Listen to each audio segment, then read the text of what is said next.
৯ মাসব্যাপী স্বাধীনতা যুদ্ধ সমাপ্তির পর সশস্ত্র বিক্ষোভের ফলে স্পষ্ট তীব্র ভারসাম্যহীন পরিস্থিতির প্রেক্ষাপটে রাজনীতির মোড়কে এই ধরনের বক্তব্যদান জাতিকে দুর্ভাগ্যজনক ও ভয়ঙ্কর অবস্থার দিকে ঠেলে দেবে। এই নির্দেশ পরিস্থিতিকে উত্তপ্ত করবে এবং বিভিন্ন বাহিনীর ঐক্যের বন্ধন ছিন্ন হয়ে বাংলাদেশকে রাজনৈতিক হত্যাকাণ্ডের পথেই ঠেলে দেবে। অন্যদিকে রাজনৈতিক সরকার কর্তৃক পুলিশকে রাজনৈতিক হত্যাকাণ্ডে নিয়োজিত করার ফলে যা অতীতের শাসকরা করেছিল একথাই প্রমাণিত হবে যে আমাদের নেতারা ইতিহাসের প্রাথমিক শিক্ষাও গ্রহণ করেননি।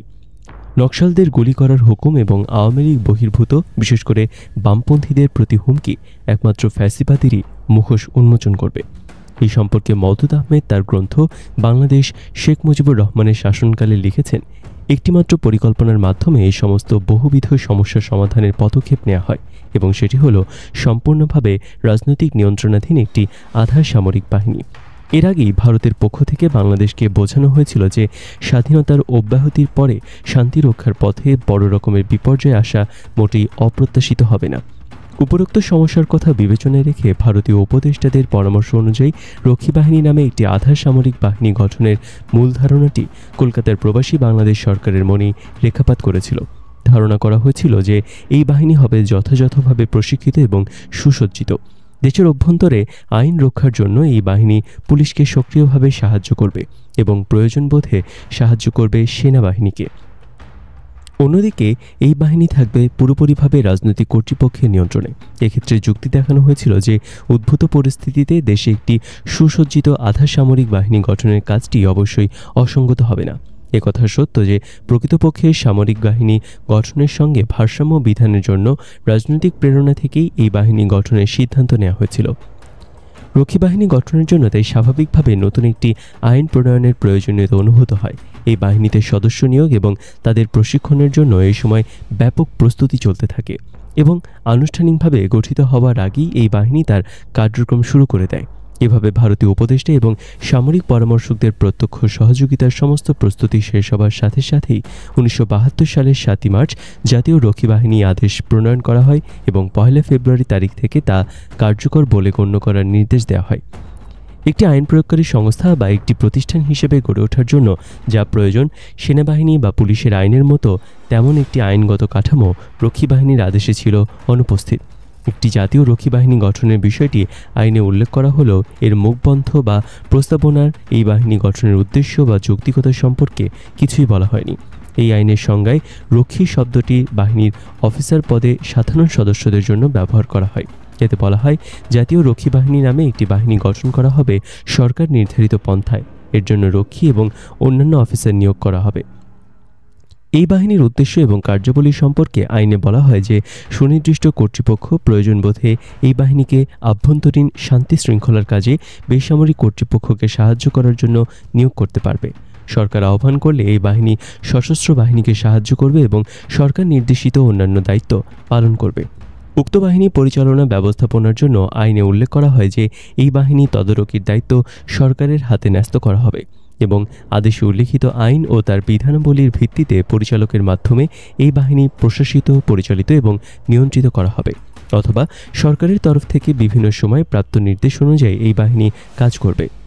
সরকার তার সুনির্দিষ্ট নিয়মে এই বাহিনী পরিচালনার জন্য একজন পরিচালক এবং অন্যান্য অফিসার বিশেষ শর্তাবলীর ভিত্তিতে নিযুক্ত করবেন। আইনের আওতাধীন রক্ষী এবং অফিসারদের বিরুদ্ধে শান্তি এবং শৃঙ্খলা বিধি আরোপ করা হচ্ছে বলে আইনের 11 এবং 15 নং অনুচ্ছেদে উল্লেখ করা হয়। 10 নং অনুচ্ছেদে বলা হয় যে উক্ত আদেশ বলে চাকরির মেয়াদ শেষ হয়ে গেলে কিংবা বিশেষভাবে নির্দেশিত নিয়মে এই আদেশের আওতাধীন কর্মচারী এবং কর্মকর্তাদের চাকরিচ্যুত করা যাবে। আদেশের 16 নং অনুচ্ছেদে বাহিনীর পরিচালক এবং অফিসারদের মধ্যে দায়িত্ব বণ্টন করা হয়। 17 নং অনুচ্ছেদে উল্লেখ করা হয় যে সরকার একটি গ্যাজেট বিজ্ঞপ্তি প্রকাশের মাধ্যমে উক্ত আইনের উদ্দেশ্যবলী পরিচালনার জন্য আইন প্রণয়ন এবং বাহিনীর গঠন, রক্ষণাবেক্ষণ, প্রশাসন, হুকুমদান, নিয়ন্ত্রণ কিংবা শৃঙ্খলা বিধানের জন্য প্রয়োজনীয় বিধান প্রণয়ন করবেন। এই ছিল রক্ষী বাহিনী আদেশের মূল গঠন বৃত্তান্ত। 1861 সালের পুলিশ আইনের প্রস্তাবনায় বলা হয়েছিল যে অপরাধ দমন এবং সূত্র অনুসন্ধানের জন্য পুলিশ বাহিনী আইন প্রণয়ন করা হয়েছে। এক্ষেত্রে রক্ষী বাহিনীর আদেশ ছিল পুরোপুরিভাবে নীরব এবং 8 নং অনুচ্ছেদে উল্লেখিত রক্ষী বাহিনী গঠনের উদ্দেশ্য ও যুক্তি এই প্রস্তাবনার অন্তর্ভুক্ত করা হয়নি। এই আইনটি ছিল একটি খসড়া ধরনের এবং বাহিনীর বিস্তারিত কার্যধারা, জনগণের কাছে এর ভূমিকা, এর ক্ষমতা ও কর্তৃত্ব কিংবা আইনের দৃষ্টিতে এর গ্রহণযোগ্যতা ইত্যাদি ব্যাপারে কোনো গভীর চিন্তার ছাপ ছিল না। কিন্তু সুনির্দিষ্ট নিয়ম জারি কিংবা সুনির্দিষ্ট কর্তৃপক্ষ গঠন করা পর্যন্ত এই বাহিনী অপেক্ষা করেনি। সরকার খুব শীঘ্রই এই বাহিনীর ব্যবহারের প্রয়োজনীয়তা অনুভব করছিলেন এবং আইন প্রণয়নের আগে রক্ষী বাহিনী তার কাজ শুরু করে দেয়। পরবর্তীকালে আদেশ জারির মাধ্যমে কেবলমাত্র এদের কর্মতৎপরতাকে পেছনের তারিখ থেকে আইনগত সমর্থন দেওয়া হয়। রক্ষী বাহিনী প্রধানত যে সমস্ত দায়িত্ব পালন করেছে তা হলো বেআইনি অস্ত্র উদ্ধার করা, সীমান্তে চোরাচালান রোধ করা, অবৈধ গুদামজাত এবং কালোবাজারি বন্ধ করা এবং চূড়ান্তভাবে সরকারের রাজনৈতিক প্রতিপক্ষ নিশ্চিহ্ন করা। ঝটিকা বাহিনীর মতো এবং বিদ্যুতের ন্যায় আকস্মিকভাবে এই বাহিনী তার কার্যধারা পরিচালনা করতে থাকে। সারা গ্রাম ঘেরাও করে এই বাহিনী অস্ত্র, দুষ্কৃতিকারী এবং রাজনৈতিক প্রতিপক্ষ অনুসন্ধান করতে শুরু করে এবং এক পর্যায়ে ভুয়া রেশন কার্ড উদ্ধার করতে থাকে। এই প্রক্রিয়ায় তারা বেপরোয়াভাবে হত্যা, লুণ্ঠন, এমনকি ধর্ষণও করতে থাকে। এদের তৎপরতা নিয়ন্ত্রণ এবং জবাবদিহি নিরূপণের কোনো বিধান ছিল না। অচিরেই এগুলো আইনের সাধারণ আওতা বহির্ভূত বেসরকারি বাহিনী হিসেবে পরিচিতি অর্জন করে। তারা যে কোনো বাড়িতে প্রবেশ করতে পারত, যে কাউকে গ্রেপ্তার করতে পারত। দেশের গোটা গ্রামাঞ্চলে শিবির স্থাপন করে তারা নারী, শিশু নির্বিশেষে যে কাউকে সেই শিবিরে আটক রাখতে পারত। বাহিনীর প্রতিটি অপারেশনে প্রচুর সংখ্যক নির্দোষ মানুষকে বিপন্ন করা হতে থাকলে প্রতিটি অপারেশনের মাধ্যমে তারা জনগণ থেকে বিচ্ছিন্ন হয়ে পড়তে থাকে। জনগণের মধ্যে রক্ষী বাহিনী সম্পর্কে ভীতি জন্মাতে থাকে এবং এর ফলে জনমনে ক্রমশ ঘৃণাবোধ সঞ্চারিত হয়। এভাবে কাজ শুরু করার কয়েক মাসের মধ্যেই রক্ষী বাহিনী জনগণের কাছে তাদের গ্রহণযোগ্যতা হারাতে থাকে। যে কোনো আদালতে রক্ষী বাহিনীর তৎপরতাকে চ্যালেঞ্জ করা ছিল দুঃসাধ্য। এর প্রধান কারণ ছিল এই যে সেনাবাহিনী, পুলিশ কিংবা এই ধরনের সংস্থার মতো কঠিন নিয়মের নিগড়ে তারা আবদ্ধ ছিল না। তাদের মধ্যে যে কোনো ব্যক্তিকে গ্রেপ্তারের জন্য আইনের প্রক্রিয়া অনুসরণ, যে কোনো গৃহ তল্লাশি বা সম্পত্তি সিজকরণ কিংবা তাদের নিজেদের ব্যবহৃত গোলাবারুদের হিসাব রাখার কোনো বালাই ছিল না। জনগণের সম্পত্তি সংক্রান্ত কার্যধারা পরিচালনার ব্যাপারে তাদের জন্য কোনো আচরণবিধি কিংবা কাঠামোগত শৃঙ্খলার অস্তিত্ব ছিল না।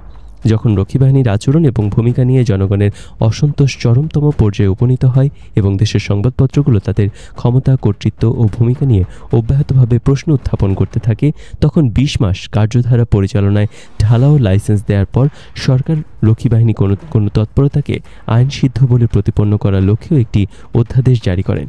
এই অধ্যাদেশের মূল আদেশে প্রথমবারের মতো একটি সংশোধনী আনা হয় এবং 8 ক নামে একটি নতুন অনুচ্ছেদ সংযোজন করে অনেক পিছিয়ে 1972 সালের 1 ফেব্রুয়ারি থেকে তা কার্যকর করার নির্দেশ দেওয়া হয়। এই অনুচ্ছেদে উল্লেখ করা হয়, যে কোনো ফৌজদারি দণ্ডবিধি বা অন্য যে কোনো আইনের পরিপন্থী না হলে রক্ষী বাহিনীর যে কোনো সদস্য বা অফিসার 8 নং অনুচ্ছেদ বলে বিনা ওয়ারেন্টে যে কোনো আইনের পরিপন্থী অপরাধে লিপ্ত থাকার সন্দেহবশত যে কোনো ব্যক্তিকে গ্রেপ্তার, যে কোনো ব্যক্তি, স্থান, যানবাহন, নৌযান ইত্যাদি তল্লাশি বা আইন শৃঙ্খলা বিরোধী কাজে ব্যবহৃত হচ্ছে এমন যে কোনো সামগ্রী বাজেয়াপ্ত করতে পারবেন। যে কোনো ব্যক্তিকে গ্রেপ্তার এবং তার সম্পত্তি হস্তগত করার পর একটি রিপোর্ট সহ তাকে নিকটবর্তী থানার হেফাজতে প্রেরণ করে আইন অনুযায়ী ব্যবস্থা গ্রহণ করা যাবে। আইনের এই সংশোধনীর মাধ্যমে অতীতে বা ভবিষ্যৎ সম্পাদিত রক্ষী বাহিনীর সমস্ত কার্যকলাপের উপর বৈধতার প্রলেপ দেওয়া হয়। উপরন্তু এতে 16 ক অনুচ্ছেদে সংযোজন করে বলা হয় যে রক্ষী বাহিনীর সদস্যরা তাদের যে কোনো কাজ সরল বিশ্বাসে করেছেন বলে গণ্য করা হবে এবং এই নিয়ে তাদের বিরুদ্ধে কোনো মামলা দায়ের, অভিযোগ পেশ কিংবা আইনগত কোনো পদক্ষেপ নেওয়া যাবে না। রক্ষী বাহিনী সরকারের কোনো নির্দিষ্ট মন্ত্রণালয়ের নিয়ন্ত্রণে ছিল না। প্রধানমন্ত্রী এবং পরবর্তীকালে রাষ্ট্রপতি শেখ মুজিবের প্রত্যক্ষ নিয়ন্ত্রণে এই বাহিনী পরিচালিত হতো। এক রহস্যজনক পদ্ধতিতে এরা কাজকর্ম করত। বিভিন্ন শ্রেণীর জনগণ এবং সংবাদপত্রগুলোর অব্যাহত দাবির পরেও এদের গঠন প্রণালী বা বাজেট সম্পর্কে সরকার কোনো তথ্য প্রকাশ করেনি। জনগণের এক উল্লেখযোগ্য অংশ অভিযোগ করতেন যে রক্ষী বাহিনী ছিল ভারতীয় কর্তৃপক্ষের একটি সম্প্রসারিত অংশ মাত্র। কেবলমাত্র প্রশিক্ষণ নয়, তাদের প্রয়োজনীয় সমস্ত রসদও ভারত থেকেই আসত। এদের পোশাকের সঙ্গে ভারতের সীমান্ত নিরাপত্তা বাহিনীর পোশাকের সাদৃশ্য ছিল এবং জনগণ প্রায়ই ভারতীয় বাহিনীকে রক্ষী বাহিনীর নির্মাতা বলেই দাবি করত। রক্ষী বাহিনীর আওয়ামী লীগপন্থী আচরণের ফলে জনমনে এই বদ্ধমূল ধারণা তৈরি হয়েছিল। রক্ষী বাহিনীর গঠন প্রণালী এবং কাজের ধরন পদ্ধতি ছিল ভারতের কেন্দ্রীয় রিজার্ভ পুলিশের অনুরূপ। এটা সত্য যে ভারতে এবং বাংলাদেশে ভারতীয় প্রশিক্ষকরাই প্রথম রক্ষী বাহিনীকে প্রশিক্ষণ দেয়, তবে রক্ষী বাহিনীর মধ্যে ভারতীয় বাহিনী থাকার অভিযোগ সত্য ছিল বলে মনে হয় না। যাই হোক, জাতীয় রক্ষী বাহিনী কোনো ভালো কাজই করেনি। একথা ঠিক নয়। বিপুল পরিমাণ বেআইনি অস্ত্র এরা উদ্ধার করেছে এবং আটক করেছে প্রচুর পরিমাণে চোরাচালানকৃত পণ্য। কালোবাজারি এবং অবৈধ গুদামজাতকারীরা রক্ষী বাহিনীর নাম শুনেই আতঙ্ক বোধ করত, তবে রাজনৈতিক উদ্দেশ্যে তাদের ব্যবহার করায় এই সুনাম তারা ধরে রাখতে পারেনি। চোরাচালানকারী, মজুতদার, দুর্বৃত্ত এবং বেআইনি অস্ত্রধারী যে বিশাল অংশ আওয়ামী লীগের আশীর্বাদ পুষ্ট ছিল, অভিযানকালে রক্ষী বাহিনী অনেক সময় তাদের উপর চড়াও হয়নি। আওয়ামী লীগের সমর্থকদের কাছ থেকে প্রচুর পরিমাণে বেআইনি অস্ত্র উদ্ধার করতেও রক্ষী বাহিনী স্বাভাবিকভাবেই ব্যর্থ হয়েছিল। কাজেই যথার্থ একটি আইন প্রয়োগকারী সংস্থা হিসেবে রক্ষী বাহিনী অচিরেই এর গ্রহণযোগ্যতা হারিয়ে ফেলে। তাদের অতিরিক্ত বাড়াবাড়ি প্রায় সাধারণ এবং নিরপরাধ লোকদের জীবনযাপনে ব্যাঘাত সৃষ্টি করত। সরকারের বিরোধী দলীয় যে কাউকে তারা দেশ বিরোধী বলে মনে করে। অসংখ্য লোককে হত্যা করেছে তারা। ফলে দুর্ভাগ্যজনকভাবে সরকারের একটি ফ্যাসিস্ট বাহিনী হিসেবে রক্ষী বাহিনী তার পরিচিতি অর্জন করে। সুনির্দিষ্ট কোনো আচরণবিধি এবং প্রশাসনিক কাঠামোর অনুপস্থিতিতে রক্ষী বাহিনীর আভ্যন্তরীণ শান্তি শৃঙ্খলা অচিরেই ভেঙে পড়ে। পদমর্যাদার ক্ষেত্রে সাংগঠনিক দুর্বলতার কারণে এরা প্রায় নিজেদের মধ্যে কলহ ও সংঘর্ষে লিপ্ত হতো। পদমর্যাদা নির্ধারণ থেকে শুরু করে খাদ্য, রেশন, সামগ্রীর পরিমাণ এগুলো পর্যন্ত ছিল এই কলহের কারণ। জনগণের কাছে ভাবমূর্তি হারাবার সাথে সাথে রক্ষী বাহিনী থেকে পলাতকের সংখ্যাও দিনে দিনে বেড়ে চলছিল। রক্ষী বাহিনীর আয়তন বাড়ার সাথে সাথে এদের মধ্যে শৃঙ্খলা আনার লক্ষ্যে সরকার পরবর্তীকালে রক্ষী বাহিনীর আদেশে একটি সংশোধনী আনেন। একটা বিশেষ বিষয় হলো যে সরকার রক্ষী বাহিনীর জন্য কোনো আচরণবিধি প্রণয়ন না করে পক্ষান্তরে আইনেই সংশোধনী এনে বিশৃঙ্খলা দূরীকরণের চেষ্টা চালান। প্রধানত বাহিনীর সদস্যদের পদমর্যাদা নির্ধারণ এবং অভ্যন্তরীণ শৃঙ্খলা স্থাপনের লক্ষ্যে এই সংশোধনী আনা হয়। আদেশের সংজ্ঞা বা অনুচ্ছেদ 2 গোটা পুনরাবৃত্তি এবং পুনর্বিন্যস্ত করে battalion, company, platoon, regiment, zone ইত্যাদি গঠন করা হয়। এর আগে এসবের কোনো অস্তিত্ব ছিল না। শৃঙ্খলা বিধানের লক্ষ্যে দুর্বৃত্ত, বিশেষ আদালত, বিশেষ সংক্ষিপ্ত আদালত ইত্যাদি এবং পদমর্যাদা নির্ধারণের লক্ষ্যে ঊর্ধ্বতন অফিসার, অধস্তন অফিসার ইত্যাদির সংজ্ঞাগুলো ব্যাখ্যায়িত করা হয়। এর 4 নং ধারায় নতুন একটি বিধান সংযোজিত করে বলা হয় রক্ষী বাহিনী হবে একটি সুশৃঙ্খল বাহিনী এবং সংবিধানের 152 ক অনুচ্ছেদে উল্লিখিত সুশৃঙ্খল বাহিনীর সঙ্গে সামঞ্জস্যপূর্ণ। 5 নং অনুচ্ছেদ পরিবর্তন করে বিরাট সংখ্যার ঊর্ধ্বতন অফিসার এবং একটি নতুন শ্রেণীর অধস্তন অফিসারের পদ সৃষ্টি করা হয়। এই সংশোধনী বলে যুগ্ম, উপ এবং সহকারী পরিচালক এবং লিডার, সিনিয়র ডেপুটি লিডার ও ডেপুটি অ্যাসিস্ট্যান্ট লিডার পদও সৃষ্টি করা হয়। অফিসার এবং রক্ষীদের মধ্যে শৃঙ্খলা আনয়নের জন্য 2টি বিশেষ ইউনিট গঠন করা হয় এবং এতদুদ্দেশ্যে 2টি নতুন অনুচ্ছেদ 10 ক এবং 13 খ সংযুক্ত করা হয়। 10 ক অনুচ্ছেদ ছিল পরিচালক বাদে সমস্ত অফিসার এবং রক্ষীর ক্ষেত্রে প্রযোজ্য। যে সমস্ত অপরাধের প্রেক্ষিতে বিচার এবং ডিসিপ্লিনারি অ্যাকশনের বিধান থাকে সেগুলোর মধ্যে ছিল বিদ্রোহ, উস্কানি, ঊর্ধ্বতন অফিসারের সঙ্গে অন্যায় আচরণ, প্রত্যক্ষ বা পরোক্ষভাবে কোনো শত্রু বা অস্ত্রধারী কোনো রাষ্ট্রবিরোধী স্বার্থ সংরক্ষণ, অনধিকারের সঙ্গে কমান্ডিং অফিসারকে পরিত্যাগ করা, কলহে লিপ্ত হওয়া, ছুটি ছাড়া গার্ড ত্যাগ করে চলে যাওয়া, বিনা অনুমতিতে কোনো সম্পত্তি লুটের উদ্দেশ্যে কারো বাড়িতে হানা দেয়া ইত্যাদি। এসব কারণে সর্বোচ্চ 7 বছর পর্যন্ত কারাদণ্ডের বিধান থাকে এবং বিশেষ আদালতে এই সমস্ত বিচার পরিচালনার ব্যবস্থা রাখা হয়। একইভাবে 10 অনুচ্ছেদে পরিচালক ব্যতীত অফিসার এবং রক্ষীবাদ জন্য 25টি বিশেষভাবে চিহ্নিত অপরাধের প্রেক্ষিতে সংক্ষিপ্ত বিশেষ আদালতের বিচারের বিধান রাখা হয়। ওগুলোর মধ্যে ছিল উন্মত্ততা, কোনো সেন্ট্রিকে আঘাত করা, কর্তব্য পালনকালে জুয়া খেলা কিংবা অন্যান্য আইন বহির্ভূত কাজ করা, অধস্তনদের সঙ্গে দুর্ব্যবহার করা ইত্যাদি। বিশেষ সংক্ষিপ্ত আদালতে বিচারের মাধ্যমে এই ধরনের অপরাধের জন্য সর্বোচ্চ 2 বছরের কারাদণ্ড এবং 2000 টাকা পর্যন্ত জরিমানার বিধান থাকে। 17 নং অনুচ্ছেদ সংশোধন করে এই আইন আদেশ জারির দিন থেকে কার্যকর বলে ঘোষণা করা হয়। এটা আবার উল্লেখ করা যেতে পারে যে রক্ষী বাহিনী আয়তনে সম্প্রসারিত হবার অনেক পরে এই সংশোধনী আনা হয় এবং অনেক পেছনের তারিখ থেকেই তা কার্যকর করার কথা হলেও প্রকৃতপক্ষে ইতিমধ্যেই তা বলবৎ করা হয়েছিল। রেজিমেন্ট, প্লাটুন ইত্যাদি নামকরণের ক্ষেত্রে বিবেচনা করলে এটা স্পষ্ট হয়ে ওঠে যে আসলে রক্ষী বাহিনীকে একটি নতুন বিশেষ ধরনের সামরিক বাহিনী হিসেবেই গড়ে তোলা হচ্ছিল। সংশোধনীর মাধ্যমে রক্ষী বাহিনীর মধ্যে আভ্যন্তরীণ শান্তি শৃঙ্খলা বিধানের ব্যবস্থা নেওয়া হয়, কিন্তু আচরণবিধির অনুপস্থিতিতে জনগণের সঙ্গে রক্ষী বাহিনীর সদস্যদের আচরণ আগের মতোই থেকে যায়।